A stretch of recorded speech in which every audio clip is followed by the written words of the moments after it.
اللہ کے ساتھ جتنا گہرا تعلق ہوگا اتنا ہی آپ اللہ کے لیے فاقہ جھیل سکیں گے، اتنا ہی آپ اللہ کے دین کے لیے قربانہ دے سکیں گے۔ اس کو یوں سمجھیے کہ عشق مجازی جو ہے دنیا کا عشق، اس پر اس کو قیاس کر لیجئے۔ کسی کو، کسی مجنوں کو کسی لیلا سے جس درجے کا عشق ہوگا اسی درجے کی قربانیاں وہ دے گا، اسی درجے کی مشکلات جھیلے گا، اسی درجے میں ہو سکتا ہے کہ وہ جو شیریں بات کا قصہ ہے وہ انسان جو ہے اپنی جان کو کان کر دے گا۔ اس لیے کہ عشق پر سارا دار و مدار ہے۔ جس سے قلبی لگاؤ ہے اس کے لیے آپ مصائب جھیلیں گے، جس سے محبت ہے اس کے لیے تکلیفیں برداشت کریں۔ ہمارے ہاں کتنے ہیں، آپ خود اپنے گریبانوں میں جھانکیے، اپنے سینے پر ہاتھ رکھیے، آپ کو اولاد سے محبت ہے، اس اولاد کے لیے آپ کیا کچھ نہیں کرتے، کتنے پاپڑ نہیں بیلتے۔ ورنہ ایک آدمی کو اپنے 2 وقت کی روٹی کے لیے کتنی محنت کی ضرورت ہے، وہ ساری محنت مشقت جو کر رہا ہے صبح سے لے کر شام تک کی کمر توڑ دینے والی محنت کس کے لیے کر رہا ہے؟ اولاد کے لیے کر رہا ہے، اس لیے کہ اولاد سے محبت ہے۔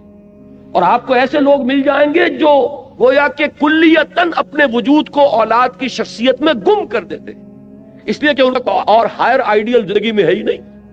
ان جینا مرنا، ان صلاتی و نسکی و محیای و مماتی للاولاد، ان کی نماز، ان کی قربانی، ان کا جینا، ان کا مرنا، ان کی بھاگ دوڑ، ان کی سعی و جو سب کے سب اولاد کے لیے۔ تو جس سے تعلق خاطر ہوگا، جس سے محبت ہوگی، اسی کے لیے آپ قربانی کریں گے، اسی لیے آپ محنتیں کریں گے۔ اب ظاہر بات ہے کہ دین کے لیے قربانی، دین کے لیے ایثار، دین کے لیے دنیا کا نقصان برداشت کرنا تبھی ممکن ہوگا جبکہ اللہ سے محبت، اللہ سے آپ کا تعلق مضبوطی کے ساتھ قائم۔ یہ اللہ کے ساتھ تعلق کو مضبوطی سے قائم رکھنے کے لیے 2 چیزیں بتائی گئی، بلکہ پہلے ایک چیز سمجھ لیجئے، وہ ہے ذکر، اللہ کی یاد۔ یہ ذکر جو ہے یہ ہے کہ جو آپ کا تعلق اللہ سے بڑھاتا ہے، اس سے اس کے ساتھ تعلق جو ہے وہ استوار ہوتا ہے، تازہ رہتا ہے۔ اگر کہیں اس کے اوپر گرد و غبار آ جائے دنیا کی مصروفیات اور مشغولیتوں کی وجہ سے، دنیا کے صدموں کی وجہ سے، دنیا کی مصیبتوں کی وجہ سے، تو جب اللہ کو آپ یاد کرتے ہیں تو وہ ایسے ہے جیسے کہ پھر آپ نے وہ گرد و غبار جھٹک دیا اور آپ کے دل کے اندر پھر اللہ کی محبت جو ہے وہ اثر نو جاگزیں ہو گئی، وہ پھر اس کے اندر سے چمک اٹھی۔ یہ ذکر ہے اصل میں کہ جو بندہ مومن کا سب سے بڑا ہتھیار ہے، اس کو سب سے زیادہ قوت عطا کرنے والی چیز اللہ کا ذکر ہے۔ لیکن ذکر کے بارے میں اب چند چیزیں میں عرض کروں گا، اس سے پہلے یہ مضامین کبھی نہیں آئے ہیں ان محفلوں میں، ذرا توجہ سے اس کو سنیے۔ ہمارے ہاں ذکر کے بارے میں بڑے مغالطے ہیں، اس لیے کہ سب سے پہلا مغالطہ تو یہ ہے کہ ذکر اور ذریعہ ذکر ان دونوں چیزوں کو گڈمڈ کر دیا گیا ہے۔ ذکر اور ہے، ذریعہ ذکر اور ہے۔ ذکر کیا ہے؟ استحضار اللہ فی القلب۔ ذکر اصل میں ہے اللہ کو دل میں موجود رکھنا، اللہ کو دل میں یہاں اس کی یاد یا اس کی محبت یا اس کے ساتھ لگاؤ اور تعلق کو قائم رکھنا۔ استحضار اللہ فی القلب۔ اب جس چیز کو ہم ذکر کہتے ہیں وہ ذریعہ ذکر ہے۔ میں بیٹھ کر اگر کہہ رہا ہوں سبحان اللہ سبحان اللہ سبحان اللہ سبحان اللہ، یہ ذریعہ ذکر ہے، ذکر نہیں ہے۔ اب اگر یہ آپ سبحان اللہ کی تسبیح تو کر رہے ہیں لیکن دماغ آپ کا چکر لگا رہا ہے اپنے کاروبار میں، آپ نے کوئی پرابلم تھا، دکان سے اٹھ کر آئے ہیں اور ذہن آپ کا اسی پرابلم کو حل کرنے میں لگا ہوا ہے، تو چاہے تسبیح آپ نے پوری کر لی، تو ذکر کا یہ ذریعہ تو آپ نے اختیار کیا، ذکر آپ کو حاصل نہیں ہوا۔ اسی طریقے سے نماز کیا ہے؟ ذریعہ ذکر ہے۔ سورہ طٰہٰ کی بڑی پیاری آیت ہے وہ، اور وہ ابتدائی وحیوں میں سے ہے جو بلکہ پہلی وحی جو حضرت موسیٰ علیہ السلام پر ہوئی، اس میں الفاظ آتے اقم الصلاۃ لذکری، نماز کو قائم کرو میری یاد کے لیے۔ مقصود کیا ہے؟ ذکر، استحضار اللہ فی القلب، اس کا ایک ذریعہ یہ نماز ہے کہ آپ اپنے دھندوں میں لگے ہوئے تھے، اذان کی آواز آئی فوراً اٹھے، وضو کیا، آپ مسجد کی طرف چل پڑے، وہاں گئے، آپ کھڑے ہوئے نماز میں اور آپ نے سورہ فاتحہ جو یوں سمجھیے کہ پورے قرآن مجید کا لب لباب ہے، اس کا نچوڑ ہے، اس کا خلاصہ ہے، اس کو آپ نے ہر رکعت کے اندر پڑھا یا سنا۔ اگر آپ امام کے ساتھ ہیں، امام قرات کر رہا ہے، آپ سن رہے ہیں، اگر آپ علیحدہ پڑھ رہے ہیں تو آپ خود پڑھ رہے ہیں، تو آپ نے پڑھا یا سنا، اور اس کا نتیجہ کیا نکلا کہ تازہ ہو گیا وہ آپ کا تعلق اللہ کے ساتھ۔ جو گرد و غبار آ گیا تھا، یہ 4 گھنٹے 6 گھنٹے آپ دکان پر بیٹھے رہے، صبح 8 بجے آ گئے، دن کے 1 بجے تک نہ معلوم کتنے گاہک آئے، کیا کیا گفتگویں ہوئی. اب یہ جو آپ کے شعور کے اوپر ایک گردہ پڑ گیا، اللہ کے ساتھ تعلق کے اندر کچھ کمزوری واقع ہوئی ہے، اس کو تازہ کرنا. مجھے حفیظ جالندری کا یہ شعر بہت پسند ہے، بڑا پیارا شعر ہے. ایسا نقشہ کھینچا ہے کہ سرکشی نے دیے دھندلے نقوش بندگی، آؤ سجدے میں گریں لوح جبیں تازہ کریں. یہ لوح جبیں پر ہمارا لکھا ہوا نا کہ ہم بندے ہیں اللہ کے، ہم آقا نہیں ہیں، ہم اپنے وجود کے مختار اور مالک نہیں ہے کہ جو چاہے کریں. ہم تو ہمارا آقا وہ ہے، ہم اس کے بندے ہیں. لیکن ہوتا کیا ہے، میں تو یہاں عرض کر رہا ہوں کہ خارجی اثرات جو ہیں کہ آپ کاروبار میں لگے رہے، کسی اور دھندے میں لگے رہے، ڈاکٹر ہے مریضوں کو دیکھ رہا ہے، کوئی بچہ چلا رہا ہے، کوئی عورت جو ہے وہ اپنے بچے کو چپ کرا رہا ہے، یہ کلینک کے اندر ایک طوفان مچا ہوا ہے. یہ 5 گھنٹے جو اس کیفیت میں گزرے ہیں اور اس سے ذرا اس تعلق میں اللہ کے اندر کمی آئی، اب آؤ کہ اس کو تازہ کر لیں. یہاں حفیظ نے بلکہ دوسری بات کی طرف توجہ دلائی. خود ہمارے اندر سے جو ابال اٹھتا رہتا ہے نفسانیت کا اور اپنے تکبر کا، اور شیطان جو پھونکے مارتا رہتا ہے ہمارے دل میں، اس سے بھی وہ بندگی کا نقش ہے وہ مدھم پڑ جاتا ہے. تو خارجی اثرات ہوں یا داخلی اثرات ہوں، ان سے اگر وہ عہد بندگی جو ہے جو ہماری پیشانی پر نقش تھا وہ کچھ مدھم پڑ گیا، تو آؤ کہ سجدے میں گرے تاکہ ہماری جبین جب زمین پر ٹکے اللہ کے سامنے تو ہمارا وہ گرد و غبار اوپر سے ہٹ جائے اور اللہ کی بندگی کا وہ نقش تازہ ہو جائے. تو سرکشی نے کر دیے دھندلے نقوش بندگی، آؤ سجدے میں گرے لوح جبیں تازہ کرے. تو نماز بھی ذکر کا ذریعہ ہے. آپ نے بات سمجھ لی؟ اب اگر ایک شخص نماز ادا کر رہا ہے، فرض کیجئے کہ اس نے 17 رکعتیں جو ہے وہ عشاء کی پڑھ لی، پوری 17 گن کر 4 پہلی سنتیں بھی، پھر 4 فرض بھی باجماعت ادا کیے، پھر 2 سنتیں، نفل، وتر، پھر نفل سب کر لیے. لیکن دماغ کبھی کسی وادی میں، فی کل وادی یہی مون، کہیں کسی خیال میں، کہیں کسی چکر میں، وہ آپ کو اگر حضور قلب حاصل نہیں ہوا تو ذکر حاصل نہیں ہوا. اس کے یہ معنی نہیں کہ نماز بیکار گئی. یہ ہے بالکل منکرین سنت اور منکرین حدیث اس انتہا تک بات کو لے جاتے ہیں. آپ کی نماز ضائع نہیں جائے گی، اس لیے کہ آپ نے جو یہ مشقت جھیلی ہے، عشاء کی نماز ہے، اس وقت تو آپ کا جسم تھکا ہوا تھا، جسم جو اندر سے تقاضا کر رہا تھا کہ جاؤ لیٹ جاؤ آرام کرو. یا ممکن ہے کہ یہ تقاضا ہو رہا ہو کہ آج فلاں ڈرامہ آ رہا ہے ٹیلی ویژن پہ، چلو بیٹھو اس کو دیکھو. اس وقت اگر آپ ان تمام چیزوں سے منہ موڑ کر آئے، مسجد میں آپ نے حاضری دی، 17 رکعتیں آپ نے ادا کی، اللہ ظالم نہیں ہے کہ آپ کی اس مشقت کو وہ ان ریوارڈڈ رہنے دے. اس کی اجرت ملے گی، اس کا اجر ملے گا، اس کا ثواب ملے گا. آپ نے فرض سمجھا تو آئے نا، اللہ تعالیٰ کی طرف کے جناب میں آپ نے اپنے ایمان کا ایک ثبوت تو فراہم کیا نا کہ میں نے سمجھا ہے کہ یہ نماز فرض ہے، لہذا میں یہاں حاضر ہوا. اس لیے یہ نہ سمجھیے کہ یہ نماز ضائع جائے گی، ضائع نہیں جائے گی. فرض ادا ہو گیا، اس کا اجر و ثواب آپ کو ملے گا. لیکن یہ کہ جو اصل مقصد ہے وہ حاصل نہیں ہوگا، وہ ذکر جو اس کا اصل مقصد تھا وہ حاصل نہیں ہوگا اگر حضور قلب نہیں ہے. اگر آپ نے یہ محسوس نہیں کیا، جیسے کہ حضور نے فرمایا صلی اللہ علیہ وسلم کہ جب نماز میں سجدہ کے لیے جب پیشانی زمین پر ٹکاؤ تو یوں محسوس کرو کہ گویا کہ تم نے اپنے رب کے قدموں پہ سر رکھ دیا ہے.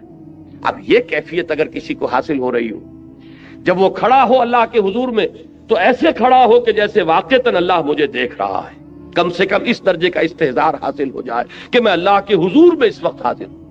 جیسے حضور نے فرمایا اذا قمت للصلاۃ فصل صلاۃ المودع، جب نماز پڑھنے کھڑے ہو تو یہ سمجھ کر پڑھو کہ شاید یہ زندگی کی آخری نماز ہو، پھر شاید نماز کی نوبت نہ آئے. کیا پتا کس کے پاس گارنٹی ہے کہ عشاء کی نماز پڑھ کر آپ نکلیں یا فجر کی نماز پڑھ کر آپ مسجد سے نکلے اور کوئی تیز رفتار گاڑی آپ کو رونتی ہوئی کچلتی ہوئی چلی جائے اور واپس جو ہے وہ آپ کی لاش پہنچے گھر، آپ زندہ سالم نہ پہنچ سکے. تو ہر نماز سے پہلے اگر انسان یہ محسوس کرے، جیسے کہ حضور نے فرمایا، کس قدر یہ پریکٹیکل ایک سائیکولوجیکل نفسیاتی جو ہے تعلیم ہے کہ جب بھی نماز پڑھنے کھڑے ہو تو یہ سمجھ کر پڑھو کہ شاید یہ زندگی کی آخری نماز ہے اور عین ممکن ہے کہ اس کے بعد نماز کا وقت نہ آئے. تو یہ کیفیات آپ سوچئے کہ اگر حاصل ہو نماز میں تو پھر وہ نماز کیا ہوگی؟ وہ نماز وہ ہوگی جسے حضور نے فرمایا کہ الصلاۃ معراج المومنین، یہ نماز اہل ایمان کے حق میں معراج کے درجے میں ہے. اس میں ہم کلام ہوتے ہیں آپ اللہ سے، جیسے کہ حضور ہم کلام ہوئے معراج اللہ تعالیٰ کے ساتھ. تو یہ نماز کا ذریعہ ہے. اب میں ایک بات کہہ رہا ہوں تیسرے نمبر پر، یہ سبحان اللہ سبحان اللہ سبحان اللہ یہ بھی ذکر کا ذریعہ ہے. نماز پڑھتے ہیں آپ، یہ بھی ذکر کا ذریعہ ہے. البتہ ایک چیز وہ ہے کہ جو مجسم ذکر ہے، ذکر کا ذریعہ نہیں، ذکر مجسم ذکر، قرآن مجید نے الذکر کا لفظ کس کے لیے استعمال کیا؟ اہل علم بھی موجود ہیں، یہ آیت آپ نے بارہا سنی ہوگی کہ انا نحن نزلنا الذکر وانا لہ لحافظون، ہم نے ہی اس الذکر کو نازل کیا ہے، دی ریممبرنس اس قرآن، قرآن ہے یہ جو الذکر ہے، سراپا ذکر ہے، ہماتن ذکر ہے۔ لہذا ذکر جو ہے، اب میں نے جہاں سے عام طور پر ذکر کا اطلاق ہوتا تھا اس سے میں ریورس آرڈر میں لے کر آیا کہ یہ تو معلوم ہے کہ سبحان اللہ کی تسبیح کرنا یہ ذکر ہے، لیکن نماز کے بارے میں شاید یہ سامنے نہ ہو کہ یہ ذکر کا جامع ترین ذریعہ ہے، اور اس سے آگے یہ چرینوں سے اوجل ہو چکی ہے کہ کل ذکر، ہماتن ذکر، مجسم ذکر، اثرتاپا ذکر وہ قرآن مجید ہے۔ اب اس آیت میں آپ دیکھیے وہ اس آرڈر میں بات آئی، اتل ما اوحی الیک من الکتاب، سب سے پہلے جو سب سے اہم حصہ ہے ذکر کا، اس سے یہاں بات شروع کی گئی۔ قرآن کی تلاوت سے بڑا ذکر اور کوئی نہیں۔ قرآن کی تلاوت دعا کے بارے فرمایا گیا ہے کہ دعا مخ العبادہ، دعا هو العبادہ، دعا جو ہے وہ عبادت کا جوہر ہے، نچوڑ ہے، لیکن حضور نے فرمایا کہ جس شخص کو قرآن مجید کی تلاوت نے دعا سے روکے رکھا، اس شخص کو اللہ تعالیٰ دعا کرنے والوں سے بہت زیادہ عطا فرمائے، یعنی اسے دعا نہیں بلکہ وہ قرآن مجید ہی کی تلاوت میں لگا ہوا ہے، دعا کی طرف توجہ نہیں ہوئی۔ اب جو مانگنے والے ہیں، دعا کرنے والے ہیں، جو کچھ اللہ تعالیٰ انہیں عطا فرمائے گا ان سے کہیں بڑھ کر انہیں دے گا کہ جو مشغول رہے تلاوت قرآن۔ تو سب سے بڑا ذکر قرآن ہے، جو مجسم ذکر ہے، جس کے لیے بطور علم یہ لفظ آیا ہے الذکر، یہ گویا کہ پراپر ناؤن ہے اس کے لیے، الذکر، انا نحن نزلنا الذکر وانا لہ لحافظون وانزلنا الیک الذکر لتبین للناس ما نزل الیہم۔ اے نبی، یہ الذکر ہم نے آپ کی طرف اس لیے نازل کیا کہ جو چیز ہم نے لوگوں کے لیے اتاری ہے اس کو آپ ان پر واضح کریں، اس کی تبیین فرمائیں، اس کی توضیح فرمائیں، اپنے قول سے، اپنے عمل سے اس کی وضاحت کریں۔ وہاں بھی لفظ الذکر آیا قرآن کے لیے، اور یہ متعدد آیات اور بھی، لیکن اب وقت نہیں ہے کہ میں ان سب کو کوٹ کروں۔ تو اب ذکر کو یوں سمجھیے، آج اس موضوع پر پورے طور پر اس کا احاطہ کر کے اٹھیے۔ ایک بات تو ہمیں یہاں سے معلوم ہو گئی کہ وَلَا ذِكْرُ اللَّهِ اکبر، یقیناً اللہ کا ذکر سب سے بڑی شے ہے، بہت بڑی شے نہیں، اکبر ہے افعل التفصیل، سب سے بڑی شے۔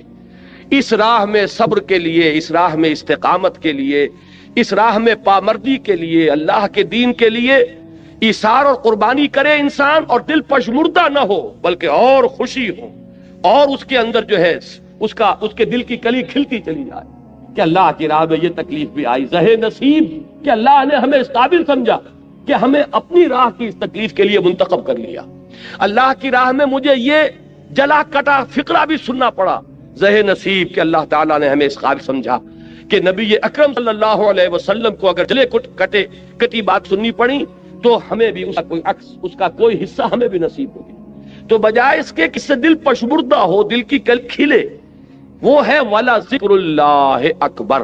اس میں سب سے بڑی چیز کہ جس سے انسان کو مدد ملے گی وہ اللہ کا ذکر ہے۔ لیکن اللہ کے ذکر کے بارے میں جو باتیں میں نے عرض کی، نمبر ایک یہ کہ ذکر علیحدہ ہے، ذریعہ ذکر علیحدہ ہے۔ ذکر ہے استحضاء اللہ فی القلب، اس کے لیے جو ذرائع اختیار کیے جائیں گے۔ اب ان میں جب میں اوپر سے چلوں گا، نزولی ترتیب، سب سے اوپر کیا ہے؟ تلاوت قرآن، اتل ما اوحی الیک من الکتاب، اس لیے کہ قرآن الذکر ہے، لہذا اس کی تلاوت سب سے بڑا ذریعہ ذکر ہوگا، سب سے اہم، سب سے مقدم، سب سے پہلا ذریعہ ذکر تلاوت قرآن، اتل ما اوحی الیک من الکتاب۔ نمبر 2 پر ہے نماز۔ نماز جو ہے اس کے بارے میں یہ عرض کر دوں کہ یہ جامع ترین ذریعہ ذکر ہے، مقدم ترین وہ ہے قرآن کی تلاوت، اہم ترین ہے قرآن کی تلاوت، لیکن جامع ترین یہ ہے۔ وہ کس لیے کہہ رہا ہوں؟ اس میں دیکھیے 4 چیزیں جمع کر دی گئی ہیں۔ نمبر 1، اس میں ذکر قولی بھی ہے، ذکر عملی بھی ہے۔ آپ پڑھ بھی رہے ہیں سورہ فاتحہ، زبان سے بھی کہہ رہے ہیں سبحان ربی العظیم، زبان سے بھی کہہ رہے ہیں اللہ اکبر، اور رکوع میں بھی جا رہے ہیں اللہ اکبر کہہ کے۔ جب آپ گئے رکوع میں تو آپ نے اپنے وجود سے بھی ذکر کیا، اپنے وجود سے بھی گویا کہ ظاہر کیا آپ اللہ کی بڑائی کے قائل ہیں کہ آپ اس کے سامنے رکوع میں آ گئے۔ پھر آپ جب سجدے میں گرے ہیں تو گویا کہ آپ نے اپنے پورے وجود سے ظاہر کیا کہ آپ کے ذہن میں، آپ کے قلب پر اللہ کی عظمت کا نقش اتنا گہرا ہے کہ آپ نے اپنی پیشانی اس کے قدموں پر۔ معلوم یہ ہوا کہ یہ ذکر قولی بھی ہے اور ذکر عملی بھی شامل ہے۔ جیسے سائنس کی تعلیم ہوتی ہے، کلاس روم میں لیکچر ہوتے ہیں اور پھر جا کر لیبارٹری میں ایکسپیریمنٹیشن ہوتی ہے، یہ دونوں چیزیں جب جمع ہو جاتی ہیں تب وہ بات راسخ ہو جاتی ہے۔ تو ذکر قولی اور ذکر عملی، اور نمبر 2 ذکر قولی میں بھی، اب یہ میں ایک اصطلاح خود ایجاد کر کے آپ کے سامنے رکھ رہا ہوں، ایک ہے ایکٹیو ذکر اور ایک ہے پیسیو ذکر۔ ایکٹیو ذکر کیا ہے؟ جس میں خطاب ہوتا ہے اللہ کے ساتھ، جس میں کہ علامہ اقبال نے میننگ آف پریئر، ان پر ان کا ایک لیکچر ہے، وہ جو ان کے 7 لیکچرز ہیں تباہ شدہ، ریکنسٹرکشن آف تھاٹ ان اسلام، اس میں ایک میننگ آف پریئر ان اسلام، اسلام میں دعا اور نماز کا مقام کیا ہے، اس کا مفہوم کیا ہے۔ میں بڑی پیاری بات ایک یہ کہی ہے کہ انسان جب دعا کرتا ہے اللہ سے تو اس میں وہ انائے صغیر انائے کبیر کے بالکل سامنے آ جاتی ہے۔ ایک تو یہ ہے کہ آپ جملہ خبریہ کی شکل میں اللہ اکبر اللہ اکبر اللہ اکبر آپ نے 34 مرتبہ کہا، اللہ سب سے بڑا ہے، اللہ سب سے بڑا ہے، اللہ سب سے بڑا ہے، یہ غائب کے صیغے میں بات ہو رہی ہے، اس میں خطاب نہیں ہے، اس لیے میں اس کو کہتا ہوں پیسیو ذکر۔ اور ایک ایکٹیو ذکر ہے جس میں آپ اللہ سے ہم کلام ہوتے ہیں، ایاک نعبد و ایاک نستعین اہدنا الصراط المستقیم، یہ کیا ہے؟ اس میں آپ اللہ سے ہم کلام ہیں۔ یہاں آپ کی وہ انائے صغیر، دی فائنائٹ ایگو، وہ بالکل انفائنائٹ ایگو کے سامنے آ کر اس سے خطاب کر رہی ہے۔ تو افلاک سے آتا ہے نالوں کا جواب آخر، اٹھتے ہیں حجاب آخر، کرتے ہیں خطاب آخر۔ تو یہ جو خطاب والا انداز ہے نماز میں آپ کو یہ بھی ملے گا۔ سورہ فاتحہ کا اہم ترین حصہ یہی ہے۔ شروع میں جو ہے غائبانہ انداز میں آپ کہتے ہیں الحمدللہ رب العالمین الرحمن الرحیم مالک یوم الدین، یہ غائبانہ انداز ہے، یہ جملہ خبریہ ہے۔ لیکن یہاں ایاک نعبد و ایاک نستعین، اب یہاں خطاب ہو گیا، اب آپ اللہ سے براہ راست ہم کلام ہیں۔ تو نماز میں نے عرض کیا کہ ذکر قولی اور ذکر عملی جمع ہو گئے، اور ذکر قولی میں یہ بھی کہ خطاب والا ذکر جس میں اللہ سے ہم کلام ہو، اور ایک یہ کہ غائبانہ انداز میں اللہ کی تسبیح، اللہ کی تحلیل، اللہ کی تکبیر، آپ ہر مرتبہ جب اٹھ رہے ہیں اللہ اکبر، اب یہ کیا ہے؟ یہ بھی ذکر ہے۔ تو معلوم ہوا کہ ذکر کا اہم ترین مقدم ترین ذریعہ تلاوت قرآن، ذکر کا جامع ترین ذریعہ نماز۔ اتل ما اوحی الیک من الکتاب واقم الصلاۃ ان الصلاۃ تنہی عن الفحشاء والمنکر، یقیناً نماز روکتی ہے فحشاء سے اور من سے۔ اب یہاں پہ تھوڑی سی بات کروں گا، اس وقت میری آج کی گفتگو کے اعتبار سے یہ بات ضمنی ہوگی، اس لیے کہ کافی دور تک پہنچنا ہے ہمیں۔ یہ عام طور پر لوگوں کے ذہن میں رہتا ہے کہ صاحب یہ نماز ہم پڑھتے ہیں، لیکن نماز کے ساتھ لوگ 420 بھی کرتے ہیں، نماز بھی پڑھتے ہیں جھوٹ بھی بولتے ہیں، نماز بھی پڑھتے ہیں بلیک مارکیٹنگ بھی کرتے ہیں، نماز بھی پڑھتے ہیں یہ بھی کرتے ہیں۔ یہ ہے ہمارے معاشرے کا اور نوجوان نسل میں جو ابا اور جو بغاوت پیدا ہوئی ہے دین سے۔ میں بربلا یہ کہتا ہوں کہ یہ ان مذہبی لوگوں کا رد عمل بھی ہے جنہیں وہ اپنی آنکھوں سے دیکھتے ہیں کہ ہمارے ابا جان نماز میں تو بڑے پکے ہیں، لیکن اتنے ہی پکے جو ہیں وہ دکان پر جھوٹ بولنے میں بھی ہیں۔ ظاہر بات ہے کہ بیٹے سے تو چھپی ہوئی بات نہیں، آپ کسی سے چھپا لیں گے، آپ کی بیوی سے تو آپ کی کمزوریاں جو ہیں وہ چھپی ہوئی نہیں ہیں، آپ کے گھر والوں سے، آپ کی اولاد سے تو چھپی ہوئی نہیں ہے کہ نماز میں بھی پڑے پکے ہیں، جھوٹ بولنے میں بھی پکے۔ ظاہر بات ہے کہ اس کا تو اس کی طبیعت، نوجوان جو ہے اس کا معاملہ یہ ہوتا ہے کہ وہ ان چیزوں پر غور کرتا ہے، چاہے اگر سعادت مند ہے آپ کے سامنے بولتا نہیں، لیکن آپ دیکھ تو رہا ہے، اس کا ایک اثر قبول کرتا ہے، اور وہ سمجھتا ہے کہ نماز بے کا فائدہ کیا اس کا۔ اگر نماز کے ساتھ یہ بھی ہے، اگر نماز کے ساتھ سنگ دلی بھی ہے، ایک غریب آدمی کو دیکھ کر آپ کا دل نہیں پسیجا، نوجوان جو ہے اس کا بھی تاثر قبول کرتا ہے کہ ہمارے ابا جان کے پاس کتنی کچھ دولت ہے، اور اس نے اپنے ایک دکان کے ملازم کے ساتھ کیا سلوک کیا اس وقت، اس کی بیوی بیمار تھی، اسے کچھ قرض کی ضرورت تھی، اور ابا جان نے کس طریقے سے ڈانٹ دیا، دھتکار دیا۔ یہ نوجوان جو ذہن ہے یہ ان چیزوں کو دیکھتا ہے اور ان سے امپریشن لیتا ہے، اس سے تاثر لیتا ہے۔ تو یہ مسئلہ ہمارے ہاں کے زندہ مسئلوں میں سے کہ کیا وجہ ہے کہ ہماری نمازیں جو ہے بے اثر کیوں ہو گئی۔ قرآن دعوے سے کہہ رہا ہے کہ نماز تو فحش اور بے حیائی کے منہ سے روکتی ہے، جبکہ ایسے لوگ ہمیں نظر آتے ہیں معاشرے کے اندر کہ نماز میں ہو سکتا ہے۔ میں نے مثالیں دی ہیں بعض اوقات، جب میں اپنی MBBS سے فارغ ہو کر تازہ گیا تھا منٹگومری، جو اب سوال کہلاتا ہے، میں وہاں 2 اشخاص کو دیکھا۔ ایک وہاں حاجی بلیکیا کے نام سے مشہور تھا، اس کی یہ داڑھی تھی لمبی، اور نہ صرف یہ کہ نماز میں 100%، بلکہ وہ خاصا آسودہ حال کھاتا پیتا آدمی تھا، اس کے پاس ڈپو تھے اور ڈپو ہی میں بلیک ہوتی تھی، تو وہ اذان بھی خود جا کر دیتا تھا، 5 وقت کی اذان وہ شخص دیتا تھا۔ یعنی جہاں تک عبادت کا تعلق ہے، یہ ایک صاحب ساہیوال کے بیٹھے ہوئے سر ہلا رہے ہیں، تو وہ ان کے ذہن میں وہ صاحب آ گئے ہوں گے، لیکن بہرحال میں کسی متن شخص کو نہیں، میں تو ایک مثال کے طور پر آپ سے کہہ رہا ہوں کہ یہ ہمارے معاشرے کے اندر وہ حاجی بلیکیا جو ہے وہ نوجوان نسل پر اپنے اس دین کا کیا اثر قائم کر رہا ہے۔ اور اس کے ساتھ ہی بالکل پیرلل ایک حاجی رشوت تھے، وہاں وہ انکم ٹیکس کے اندر وہ انسپیکٹر تھے، ان کی بھی داڑھی بہت طویل اور نمازی بہت کے، لیکن وہ خوب رشوت لیتے تھے خود بھی، اور رشوتیں دلواتے تھے مسجدوں کو بھی۔ جا کے جب وہ کسی پارٹی کا گلا دباتے تھے تو اپنے لیے بھی کچھ لیتے تھے اور اللہ کو نہیں بھولتے تھے، اللہ کے گھر کے لیے بھی چندے لے لیتے تھے۔ یہ ہے ہمارے ہاں کی وہ دینداری کہ جس کی وجہ سے واقعہ یہ ہے کہ نوجوان نسل میں اگر دین سے دوری ہوئی ہے تو اس کے کچھ اسباب ہیں۔ اے باد صبا ہی ہمہ آوردہ تست، یہ ہمارے اپنے کرتوت ہے کہ جس کی وجہ سے نوجوان نسل میں بغاوت پیدا ہوئی ہے۔ وہ کیوں ہے؟ وہ اسی وجہ سے ہے کہ یہ نماز رہ گئی رسم اذاں، روح بلالی نہ رہی۔ پوری زندگی کے ساتھ اس کی کوئی کوآرڈینیشن نہیں ہے، اس کی کوئی مطابقت نہیں۔ زندگی میں جو کچھ امنگیں ہیں، ارادے ہیں، جو ویلیوز ہیں، ویلیوز ان لائف، اس کا اس نماز کے ساتھ کوئی تعلق نہیں رہا۔ یہ ایک اپینڈکس ہے، یہ ایک ضمیمے کی حیثیت سے انسان کی زندگی کے اندر علیحدہ جڑی ہوئی شے ہے، اس کا اس کے اصل سیرت سے، اصل کردار سے کوئی تعلق نہیں۔ یہ وجہ ہے کہ یہ نماز وہ نماز نہیں ہے۔ ہمارا یہ حج 30 لاکھ افراد حج کر رہے ہوں، لیکن یہ کہ کوئی دنیا میں اس کا اثر، ہمارے ہاں سے اگر 1 لاکھ افراد حج کر کے آئیں تو کوئی 1% دیانتداری معاشرے میں ہر سال اگر بڑھے اس 30 یا 1 لاکھ افراد کے حج کرنے سے، تو آج 40واں شروع ہو چکا ہے، 40% تو ہمارے ہاں دیانتداری بڑھتی اور بددیانتی گھٹتی، لیکن نہیں، معلوم ہوتا ہے کہ وہ جو کچھ ہے وہ سب ہے۔ نمازوں، روزوں، قربانیوں، حج، یہ سب باقی ہیں، تو باقی نہیں ہے۔ وہ بیچ میں جو روح ہے وہ نکل چکی، اب یہ ریچولز کی شکلیں اختیار کر چکے ہیں یہ اعمال۔ یہ وجہ ہے، ورنہ واقعہ یہ ہے کہ بندہ مومن کے لیے سب سے بڑی تلوار وہ یہ نماز ہے۔ اللہ کے ساتھ تعلق قائم کرنے والی سب سے بڑی چیز نماز ہے۔ اچھا، ذکر کی بات کر رہا تھا، مقدم ترین اہم ترین ذکر تلاوت قرآن، نمبر 2 نماز، نمبر 3 وہ جو حضور صلی اللہ علیہ وسلم سے جو مسنون دعائیں ہیں، دیکھیے یہ ہے نمبر 3 پر، اذکار مسنونہ اور ادعیہ مسنونہ۔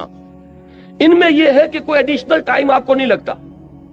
آپ اگر کار میں بیٹھ رہے ہیں، سواری پر سوار ہونے کی دعا ہے، اتر رہے ہیں اس کی دعا ہے، صبح اٹھے ہیں دعا ہے، آپ بیت الخلاء میں داخل ہو رہے ہیں دعا ہے، بیت الخلاء سے باہر نکلے ہیں دعا ہے، آپ پھر اب وضو کرنے بیٹھے، وضو کے بعد فارغ ہوئے، مسجد کے لیے نکلے گھر سے دعا ہے، مسجد میں داخل ہوئے دعا ہے، مسجد میں تو رہیں گے تو وہ تو ہے ہی نماز، وہ تو سراپا ذکر ہے، واپس آئیں گے پھر دعا ہے، گھر میں داخل ہوں گے پھر دعا ہے، بازار کے لیے نکلیں گے دعا ہے، واپس آئیں گے دعا ہے، سفر پر جائیں گے دعا ہے، واپس آئیں گے دعا ہے، یہاں تک کہ آخری بات عرض کر دیتا ہوں کہ آپ تعلق زن و شوق کرتے ہیں تو بھی دعا ہے۔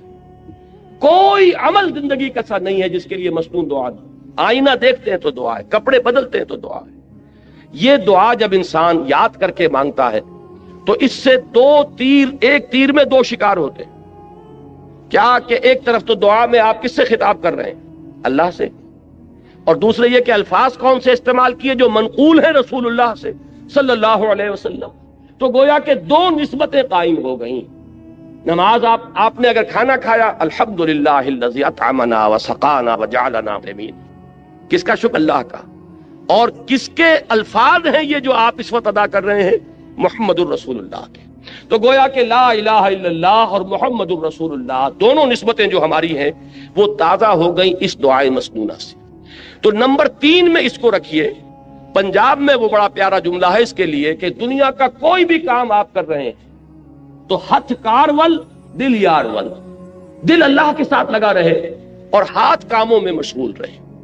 اقبال نے حضرت فاطمہ زہرا رضی اللہ تعالی عنہا کے لیے جو اشعار کہے ہیں اس میں بڑے پیارے الفاظ آئے ہیں کہ آسیہ گرداں لب قرآن سرا، کہ حضرت فاطمہ رضی اللہ تعالی عنہا جب چکی پیستی تھی تو قرآن مجید پڑھتی جاتی تھی، اس لیے کہ چکی پیسنے میں تو صرف ہاتھ ہی لگتا ہے نا۔ میں نے خود دیکھا ہے، اپنی ایک بزرگ میری رشتے میں وہ دادی بنتی تھی، میں نے یہ نقشہ دیکھا ہے ان کا اپنے بچپن میں کہ وہ بیٹھی ہیں اور چکی پیس رہی ہیں، اور ساتھ ہی یہ ہے کہ وہ قرآن شریف پڑھ رہی ہیں۔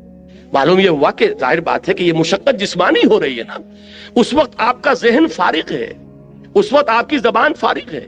اگر اس وقت آپ تلاوت قرآن کر رہے ہوں تو گویا کہ آپ کا کوئی ایڈیشنل ٹائم نہیں لگا، وہ ہاتھ جو ہے چکی پیسنے میں مصروف ہے، لیکن آپ نے یہ ذکر الہی کی نعمت جو ہے اضافی طور پر حاصل کی۔ تو تیسرے نمبر پر، نمبر 1 قرآن، تلاوت قرآن، نمبر 2 اقامت صلاۃ، نمبر 3 اذکار مسنونہ اور ادعیہ معصورہ، وہ جو ذکر حضور نے بتایا۔ اب نماز کے بعد ہے یہ 33 بار سبحان اللہ، 33 بار الحمدللہ، 34 بار اللہ اکبر، یہ حضور کا بتایا ہوا۔ تو ظاہر بات ہے حضور کے بتائے ہوئے اذکار، ان کی بہت بڑی قدر و قیمت ہے، بڑی اہمیت ہے، اور وہ دعائیں کہ جو حضور سے منقول ہیں یہ ہے۔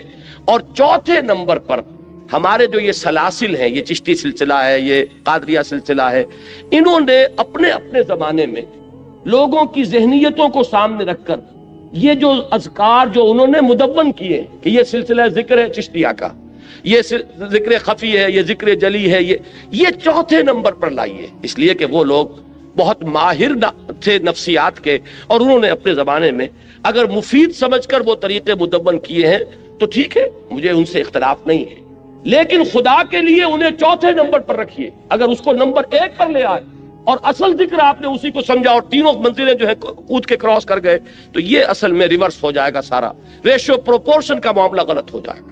نمبر 1 پر قرآن، نمبر 2 پر نماز، نمبر 3 پر اذکار مسنونہ اور ادعیہ معصورہ، اور نمبر 4 پر اذکار وہ کہ جو مختلف سلسلوں میں جو تصوف کے یا ذکر کے جو طریقے ہیں ان میں جو بھی تجویز کیے جائیں۔ اگر یہ ترتیب رہے گی تو انشاءاللہ تعالی اس کی تمام برکات جو ہیں صحیح طور پر ظاہر ہوں۔ بہرحال یہاں اس پوری آیت کا جو نتیجہ نکلا وہ کیا ہے؟ جو شخص اللہ کے دین کے لیے جد و جہد میں، محنت میں، کشمکش میں مبتلا ہو، اس کو جان لینا چاہیے کہ اس میں صبر و ثبات کے لیے اصل چیز کیا ہے؟ اللہ کے ساتھ تعلق۔ اللہ کے تعلق کے لیے کیا چیز ہے؟ اللہ کا ذکر۔ اللہ کے ذکر کے لیے یہ 4 چیزیں ہیں: تلاوت قرآن، اقامت صلاۃ، ادعیہ معصورہ، اذکار مسنونہ، اور جو اس کے علاوہ ذکر آپ کسی سلسلے میں منسلک ہیں تو جو آپ کے مرشد نے، آپ کے جو بھی جن سے آپ نے سلسلہ تعلق قائم کیا، جو ذکر وہ بتائیں۔ اب آئیے اگلی آیت، وَلَا تُجَادِلُوا أَهْلَ الْكِتَابِ إِلَّا بِالَّتِي أَحْسَنُ إِلَّا الَّذِينَ ظَلَمُوا مِنْهُمْ، اور مت جھگڑو اہل کتاب سے مگر بہت ہی عمدہ طریقے سے، اس طریقے سے جو سب سے عمدہ ہو۔ اس لیے کہ یہاں بھی احسن ہے، جیسے وہاں اکبر ہے، وَلَذِكْرُ اللَّهِ أَكْبَرُ، افعل التفصیل، یہاں بھی احسن جو آیا ہے یہ سپرلیٹو ڈگری، سب سے اعلیٰ طریقے پر ان سے جھگڑو۔ ابھی میں بتاؤں گا کہ مجادلے کا مطلب کیا ہے۔ إِلَّا الَّذِينَ ظَلَمُوا مِنْهُمْ، سوائے ان کے جو ان میں سے ظالم ہوں، جو ظلم کریں، تعدی کریں، دسترازی کریں۔ اب یہاں بات سمجھ لیجئے، تعویل خاص جو ہے اس کے اعتبار سے یہ حکم ہو رہا ہے مسلمانوں کو اہل کتاب کے ضمن میں، اس لیے کہ حضور صلی اللہ علیہ وسلم اور صحابہ کرام جب اس دین کی کشمکش میں مبتلا تھے، دعوت دے رہے تھے اور ادھر سے رد عمل ہو رہا تھا، مصیبتیں تھیں، مشکلات تھیں، تو عرب میں 2 طبقے تھے۔ ایک وہ امیین مشرکین جو کسی نبی کے نام لیوا نہیں، کوئی ان کے پاس کتاب نہیں، کوئی شریعت نہیں، اگرچہ حضرت ابراہیم کا نام وہ لیتے تھے لیکن وہ بھی جد امجد کی حیثیت سے کہ ہم ان کی نسل سے ہیں، وہ بھی رسول کے ہونے کی حیثیت سے نہیں، بلکہ ایک نسلی تعلق جو ان کا تھا حضرت ابراہیم کی اولاد سے۔ دوسرا طبقہ تھا یہ اہل کتاب، نصارہ اور یہود۔ یہ کون تھے؟ یہ گویا کہ سابقہ مسلمان امت تھی، اس لیے کہ یہ تو کتابوں کے ماننے والے، رسولوں کے ماننے والے، شریعت کے ماننے والے۔ تو یہ 2 طبقے ہوئے کہ جو اس وقت تھے کہ جن سے نبی اکرم صلی اللہ علیہ وسلم اور صحابہ کرام کو سابقہ پیش آیا۔ اب ان میں سے جہاں تک مشرکین کا تعلق ہے، ظاہر بات ہے کہ وہ تو ضلالا بعیدہ والی بات ہے، بہت دور نکل گئے، مشرک ہیں، بتوں کو پوج رہے ہیں، ان کے ہاں تو کوئی بھی خیر موجود ہے ہی نہیں۔ لیکن جہاں تک ان اہل کتاب کا تعلق ہے، اگرچہ اخلاقی طور پر آپ نے اس کی صفائی کی، ان کی طرف سے ایک اور کوئی حملہ ہو گیا، تو یہ بحث و نزاع جو ہے یہ جدال ہے۔ اب اس میں ظاہر بات ہے کہ جب آپ دین کے غلبے کی جد و جہد کر رہے ہیں تو آپ یہ نہیں کہہ سکتے کہ بھائی کسی سے کچھ نہ کہو، کسی سے مت الجھو، الجھنا تو پڑے گا، دین غالب کیسے ہوگا؟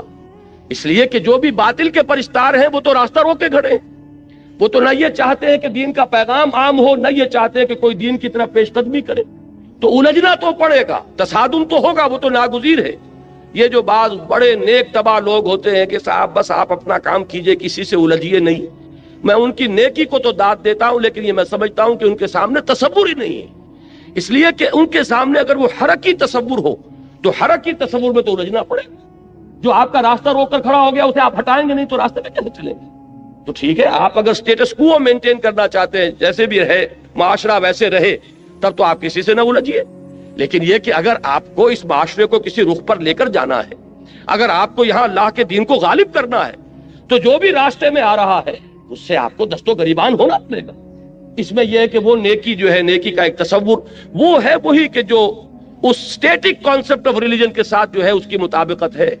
اپنی ذاتی زندگی میں نماز روزہ کر لو، اللہ اللہ خیر صلی اللہ، تب تو یہ کہ نہ کسی سے الجھنا، نہ کسی کے ساتھ بحث و نزاع، وہ اپنے دھندے میں لگا رہے، تم اپنے دھندے میں لگے رہو۔ لیکن اگر دین کی جد و جہد کرنی ہے تو آپ کو ان کی باتوں کا جواب دینا پڑے گا۔ وہ لوگ عوام کو ورغلائیں گے، آپ کو ان کے مغالطے رفع کرنے پڑیں گے، اور کسی وقت ایسا بھی ہو سکتا ہے کہ آپ کو ان پر بھی جوابی حملہ کرنا پڑے۔ قرآن مجید میں آپ کو نظر آ جائے گا بنی اسرائیل سے جو خطاب ہوا ہے سورہ بقرہ میں، 5ویں رکوع سے لے کے 15ویں رکوع تک، ان پر قرآن مجید نے ان کی جو غلطیاں تھیں، ان کی جو خامیاں تھیں، ان کی تاریخ کے جو اہم واقعات تھے کہ جن سے کہ انہوں نے اللہ اور اس کے رسول کے راستے سے جو انحراف کیا تھا، ان سب کا کھول کر پردہ چاک کیا گیا، اور ایک بڑی مفصل قرارداد فرد جرم جو ہے ان کے اوپر عائد کی گئی ہے۔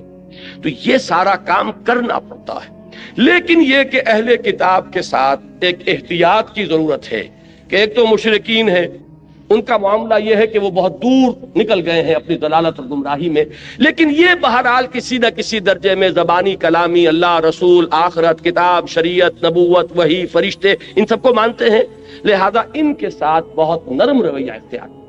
وَلَا تُجَادِلُوا أَهْلَ الْكِتَابِ إِلَّا بِالَّتِي هِيَ أَحْسَنُ، اور مت جھگڑو، مت مجادلہ کرو اہل کتاب سے مگر اس طور سے کہ جو بہت ہی اعلیٰ۔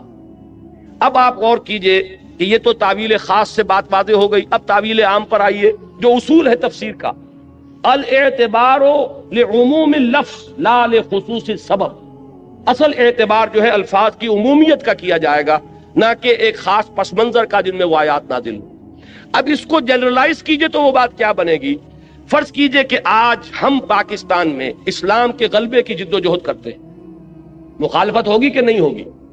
کمیونسٹ بھی مخالفت کریں گے، ملحدین بھی کریں گے، سیکولرزم کے قائلین بھی کریں گے، جو یہ قومیتوں کا نظریہ تراش کر جو اس کی بنیاد پر گاڑی چلا رہے ہیں وہ بھی کریں گے۔ یہ سب کریں گے کہ نہیں کریں گے؟ آپ کو ایک چومکھی جنگ لڑنی پڑے گی۔ اگر غالب نہیں کرنا اسلام کو تو گھروں میں بیٹھیے، کسی سے الجھنے کی ضرورت نہیں، لیکن یہ ہے کہ اگر آپ کو اسلام کو غالب کرنا ہے تو الجھنا پڑے گا۔ اب اس الجھنے میں ایک ہمارے ہاں وہ طبقات ہیں کہ جن کا کچھ نہ کچھ مذہب کے ساتھ تعلق ہے، ان کی کچھ نہ کچھ مذہب کے ساتھ جو ہے ان کی کمٹمنٹ ہے، وہ نماز روزہ کرتے ہیں، وہ کچھ نہ کچھ دین کا کے لیے محنت ہے، بھاگ دوڑ ہے، اگرچہ آپ سے اختلاف ہے، آپ کے طریقہ کار سے اختلاف ہے۔ مثال کے طور پر جماعت اسلامی یہ کام کر رہی ہے، تبلیغی جماعت ہے وہ اپنے طریقے پر کام کر رہی ہے، جماعت اسلامی کا طریقہ اور ہے، تبلیغی جماعت کا طریقہ اور ہے، جمعیت العلماء اسلام ہے وہ اپنے طریقے پر کام کر رہی ہے، وہ نہ تبلیغی جماعت کا طریقہ ہے نہ جماعت اسلامی کا طریقہ ہے۔ ہم نے ایک تنظیم قائم کی، تنظیم اسلامی، ہمارے سامنے ایک اور طریقہ کار ہے۔ تو یہ تو ہو سکتا ہے کہ آپ کے طریقے سے اختلاف کرتے ہوں، لیکن بہرحال ان کا دین کے ساتھ کوئی لگاؤ ہے، وہ بھی اس میدان میں ہے، ان کی بھی کمٹمنٹ ہے، وہ اپنے تجزیے کے مطابق، اپنی تشخیص کے مطابق، اپنی تجویز کے مطابق کام کر رہے ہیں۔ لہذا اب آپ اگر خطاب میں سب کو ایک لاٹھی سے ہانک دیں گے تو در حقیقت آپ اپنے مقصد کو نقصان پہنچائیں۔ جو بھی دین کے میدان میں ہے، جو بھی دین کا کوئی کام کر رہا ہے، اس کے ساتھ بڑے ادب کے ساتھ، احترام کے ساتھ پیش آؤ، ان کا اکرام کرو۔ یہ میں لفظ جو ہے تبلیغی بھائیوں والا استعمال کر رہا ہوں، ان کی عزت کرو کہ وہ بھی دین کے کام میں لگے، اگرچہ ٹھیک ہے آپ کا نقطہ نظر کچھ اور ہے، ان کا نقطہ نظر کچھ ہے۔ ایک الیکشن کے راستے سے جانا چاہتا ہے، ایک سمجھتا ہے کہ اس راستے سے وقت کے ضیاع کے سوا کچھ حاصل نہیں ہوگا، لہٰذا اس نے کوئی اور راستہ تجویز کیا ہے۔ ایک وہ ہے کہ جو صرف لوگوں کو نیکی کی تلقین کر کے وہ یہ سمجھتا ہے کہ جب نیکی آئے گی بدی خود بخود چلی جائے گی، لوگوں کو خامخواہ جو ہے اس کے اوپر تنقید کی زبان مت کھولو، بلکہ یہ کہ فضائل کی تلقین کے ذریعے سے لوگوں کو نیکی کے راستے پر لے آؤ۔ ایک کا خیال ہے نہیں، قرآن میں تو جہاں بھی آیا ہے امر بالمعروف کے ساتھ نہی عن المنکر ساتھ جڑا ہوا آیا ہے، یہ تو ایک گاڑی کے دو پہیے ہیں۔ تو یہ اختلافات ایک جگہ ہیں، لیکن آپ یہ نہیں کہہ سکتے کہ وہ اسلام کا کام نہیں کر رہے، لہذا ان کے ساتھ معاملہ کرتے ہوئے بات یہ ہوگی وَلَا تُجَادِلُوا أَهْلَ الْكِتَابِ إِلَّا بِالَّتِي هِيَ أَحْسَنُ۔ ہمیں یہاں سے رہنمائی لینی ہوگی کہ اگرچہ مخالفین اس وقت مشرکین بھی تھے اور اہل کتاب بھی تھے، اور اہل کتاب کی مخالفت کے بارے میں قرآن نے کہا کہ یہ سب سے زیادہ شدید ہیں بغض میں، یہود کے علماء سے بڑھ کر دشمن کوئی نہیں تھا محمد رسول اللہ صلی اللہ علیہ وسلم کا، حالانکہ وہ خوب جانتے تھے یعرفونہ کما یعرفون ابناہم، ایسے پہچانتے ہیں محمد کو جیسے اپنی اولاد کو پہچانتے ہیں۔ لیکن اس کے باوجود چونکہ ان کا ایک ماضی ہے، وہ رسولوں کے نام لیوا ہیں، ان کے ہاں کتاب ہے، تورات ہے، ان کے ہاں علماء ہیں، ان کے ہاں مذہبی عدالتیں ہیں، لہذا ان کو بالکل مشرکین کے اعتبار رکھ دینا درست نہیں ہوگا۔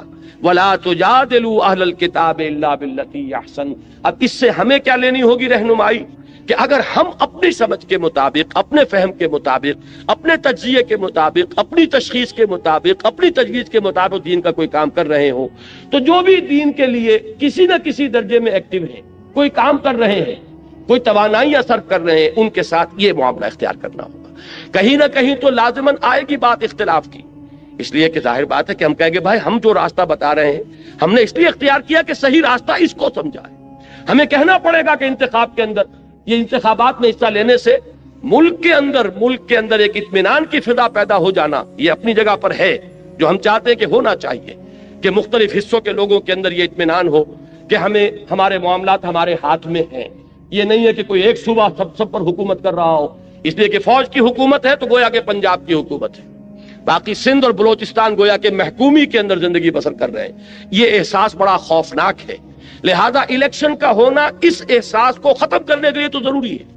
البتہ اسلام الیکشن کے راستے سے نہ قطعاً آنا محال مطلق ہے، ناممکن، اس کے لیے تو انقلابی راستہ اختیار کرنا پڑے گا۔ اب اگر یہ بات میں زور دے کر نہ کہوں تو میری اس بات کے اوپر کون توجہ کرے گا، کون آئے گا میرے اس راستے پر، کون میرا دست و بازو بنے گا، کون میرا ساتھ دے گا؟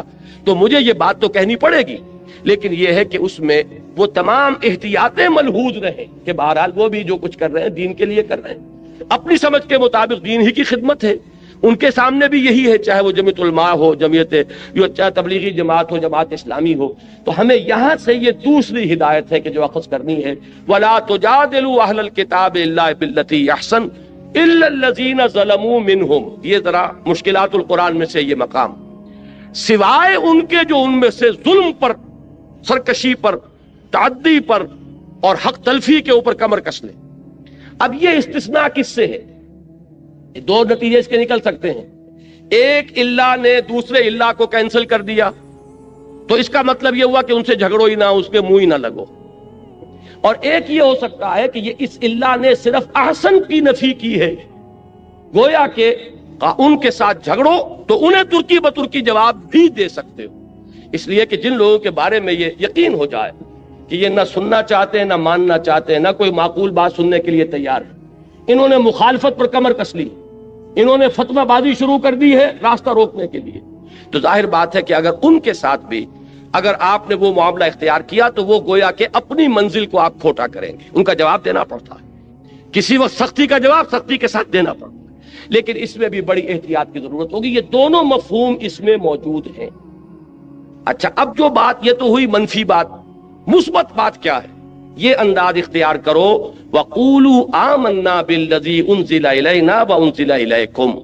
یہ کہو ان سے کہ ہم ایمان رکھتے ہیں اس چیز پر بھی کہ جو ہماری طرف نازل کی گئی اور اس پر بھی جو تمہاری طرف نازل کی گئی، چونکہ اہل کتاب کا ذکر ہے، ہم تو تورات پر بھی یقین رکھتے ہیں، ہم انجیل پر بھی یقین رکھتے ہیں، اگرچہ جو تورات تمہارے پاس ہے اس میں تحریف ہو گئی ہے، لیکن اس کی تصدیق قرآن کرتا ہے کہ تورات اللہ کی کتاب تھی جو اللہ نے موسیٰ علیہ السلام کو عطا فرمائی۔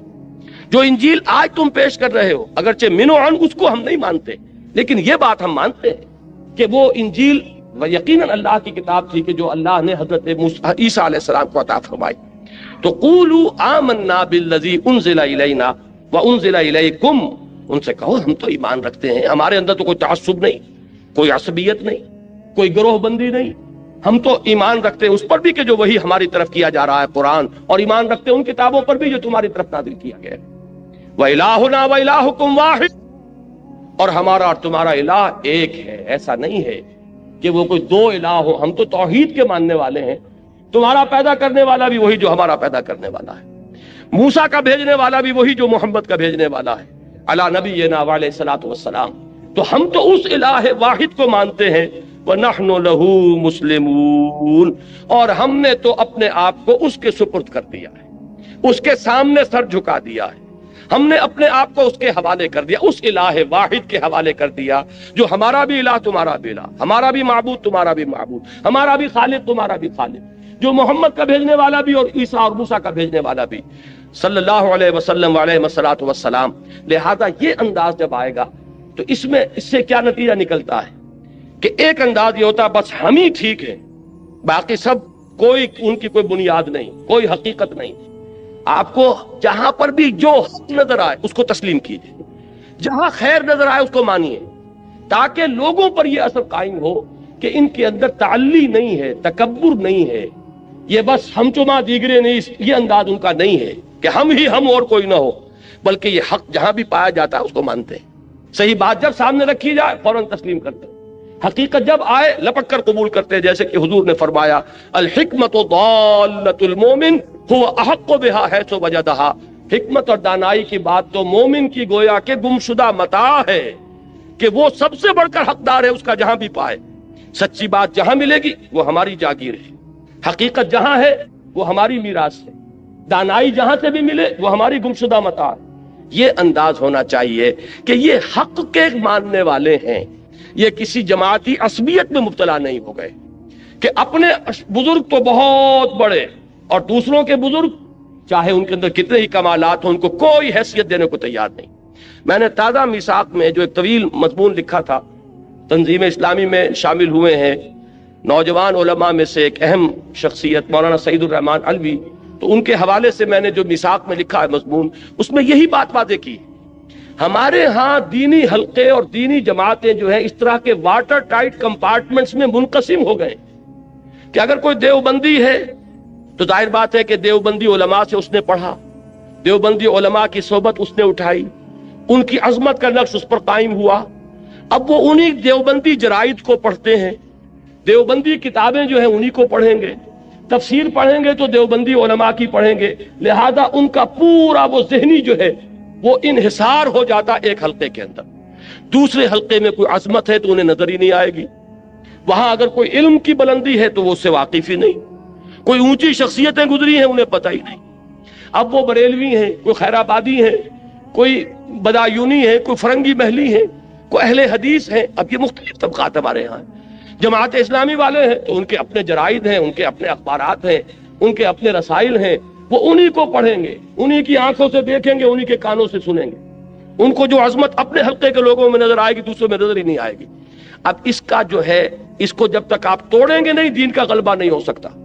اگر یہ کہ اپنے ہی حسن کا دیوانہ بنا پھرتا ہوں اور اپنے ہی بزرگوں کا پروانہ بنا پھرتا ہوں تو ان کے بزرگ وہ ہیں، آپ کے بزرگ یہ ہیں، آپ کے اور ان کے درمیان قدر مشترک کہاں سے آئے گی؟ تو اس بات کی ضرورت ہے کہ مختلف حلقوں کے لوگ جمع ہوں یہاں پر آ کر، تاکہ مختلف لوگوں کے جو ماضی ہے ان سے واقفیت پیدا ہو، ان کے ہر حلقے کی جو عظیم شخصیتیں گزری ہیں ان سے تعارف ہو۔ جب ان کی عظمت کا بھی نقش آئے گا تو دل کے اندر جو تنگی پیدا ہو گئی ہے اس میں کشادگی پیدا ہوگی انشاءاللہ العزیز۔ تو یہ چیز بھی ہمارے دین کی اقامت کی جد و جہد میں بہت اہم ہے کہ اپنے سینوں کو کشادہ کریں، نگاہوں کو کھولیں، کانوں کو کھولیں، صرف یہ نہیں کہ بس کسی ایک ہی گھڑے کی مچھلی اور کسی ایک ہی کنویں کے میڈک بنے ہوئے ہیں، بلکہ چاہیے کہ دوسرے حلقوں کو دیکھیں، ان کے کتابوں کا مطالعہ کریں، ان کے جو بزرگ ہیں ان کے بھی حالات زندگی جو ہے ان کا مشاہدہ کریں، تو اس طریقے سے دلوں کے اندر بھی کشادگی ہوگی اور قریب آئیں۔ یہ آیت اس اعتبار سے اقامت دین کی جد و جہد میں نہایت اہم ہدایت نمبر 2 ہوئی، وَلَا تُجَادِلُوا أَهْلَ الْكِتَابِ إِلَّا بِالَّتِي أَحْسَنَ إِلَّا الَّذِينَ ظَلَمُوا مِنْهُمْ وَقُولُوا آمَنَّا بِالَّذِي أُنزِلَ إِلَيْنَا وَأُنزِلَ إِلَيْكُمْ وَإِلَٰهُنَا وَإِلَٰهُكُمْ وَاحِدٌ۔ وَنَحْنُ لَهُ مُسْلِمُونَ۔ اب یہ تیسری آیت جو ہے یہاں سے چھوڑ دیجئے، اب آگے آئیے۔ تیسری ہدایت اب آ رہی ہے سورہ عنکبوت کی، اب یہ آیات ہیں 55 سے اور 60 تک۔ یا عبادی الذین آمنوا ان ارضی واسعۃ فایای فاعبدون کل نفس ذائقۃ الموت ثم الینا ترجعون والذین آمنوا وعملوا الصالحات لنبوئنہم من الجنۃ غرفا تجری من تحتها الانہار خالدین فیہا نعم اجر العاملین الذین صبروا وعلی ربہم یتوکلون وَكَأَيٍّ مِّن دَابَّةٍ لَا تَحْمِلُ رِزْقَهَا اللَّهُ يَرْزُقُهَا وَإِيَّاكُمْ وَهُوَ السَّمِيعُ الْعَلِيمُ۔ اس کے ساتھ ہی آیت نمبر 64 بھی پڑھ لیں۔ وَمَا هَٰذِهِ الْحَيَاةُ الدُّنْيَا إِلَّا لَهْوٌ وَلَعِبٌ وَإِنَّ الدَّارَ الْآخِرَةَ لَهِيَ الْحَيَوَانُ لَوْ كَانُوا يَعْلَمُونَ۔ یہ پوری جو میں نے آیات آپ کو پڑھ کر سنائی، ان کا اہم ترین مضمون ہے ایمان بالآخرہ۔ اصل میں موٹیویشن جو عملاً ملتی ہے انسان کو، اور اس راہ میں قربانی کے لیے جو اس میں آمادگی پیدا ہوتی، اس دنیا کا نقصان گوارا کرنے کے لیے انسان آمادہ ہوتا ہے، وہ ہوتا ہے ایمان بالآخرہ کی بنیاد پر۔ جتنا یقین گہرا ہوگا کہ آخرت حق ہے اور اصل زندگی وہ ہے، اتنا ہی آپ کا ویلیو سٹرکچر جو ہے بدلنا شروع ہو جائے گا۔ اس لیے کہ کون انسان ہے جو خیر نہیں چاہتا، نفع نہیں چاہتا، بھلائی نہیں چاہتا، بہتری نہیں چاہتا؟ یہ سب خیر، بھلائی، نفع، اسی کے لیے تو بھاگ دوڑ ہو رہی ہے۔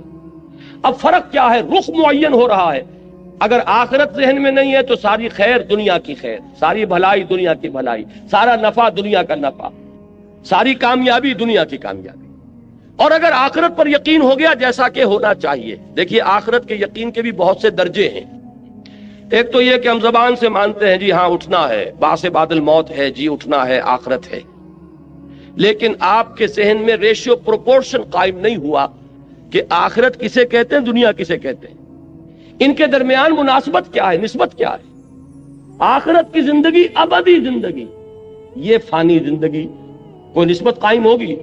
جن لوگوں نے میتھمیٹکس پڑھا ہے وہ فائنائٹ اور انفائنائٹ میں کوئی نسبت قائم کر سکتے ہیں؟ ایک چیز انفائنائٹ لا محدود اور ایک چیز فائنائٹ۔ 80 برس بھی جی لو گے تو آخر ایک دن تو موت کا دن آئے گا کہ یہاں سے جانا ہوگا، اور 80 کی گارنٹی کس کے پاس ہے؟ کس کے پاس گارنٹی ہے کہ کل صبح کا سورج وہ طلوع ہوتا ہوا اپنی ان آنکھوں سے دیکھ سکے؟ معلوم ہوا کہ دنیا کی یہ زندگی اتنی عارضی، اتنی ناپائیدار، اتنی فانی، اتنی ناقابل اعتماد کہ ایک دن کا بھی یقین نہیں۔ وہ بڑا پیارا مصرع ہے کہ سامان 100 برس کا ہے اور پل کی خبر نہیں، کس کو یقین ہے؟ لیکن ہماری ساری بھاگ دوڑ جو ہے ہو رہی ہے دنیا کے لیے، اس لیے کہ دنیا پر پورا یقین قائم ہے، دنیا تو نقد ہے آنکھوں کے سامنے۔ اب اگر یہ چیز ذہن میں قائم ہو جائے کہ وہ ابدی زندگی، ہمیشہ کی زندگی، بلکہ ابھی اس آیت کا ترجمہ کر لیجئے جو آخر میں پڑھی ہے، وَمَا هَٰذِهِ الْحَيَاةُ الدُّنْيَا إِلَّا لَهْوٌ وَلَعِبٌ وَإِنَّ الدَّارَ الْآخِرَةَ لَهِيَ الْحَيَوَانُ لَوْ كَانُوا يَعْلَمُونَ۔ یہ اس دنیا کی زندگی تو سوائے کھیل اور تماشے کے کچھ ہے ہی نہیں۔ حقیقت میں تو آخرت کا گھر وہ ہے اصل زندگی، کاش کہ انہیں معلوم ہوتا۔ اب آپ غور کیجئے، انسان کے عمل پر سب سے زیادہ اثر انداز ہونے والا عقیدہ آخرت ہے کہ اس سے سارا نقشہ بدل جاتا ہے۔ اصل زندگی وہ زندگی ہے، تو یہ زندگی جو ہے یہ تو کھیل تماشا ہے۔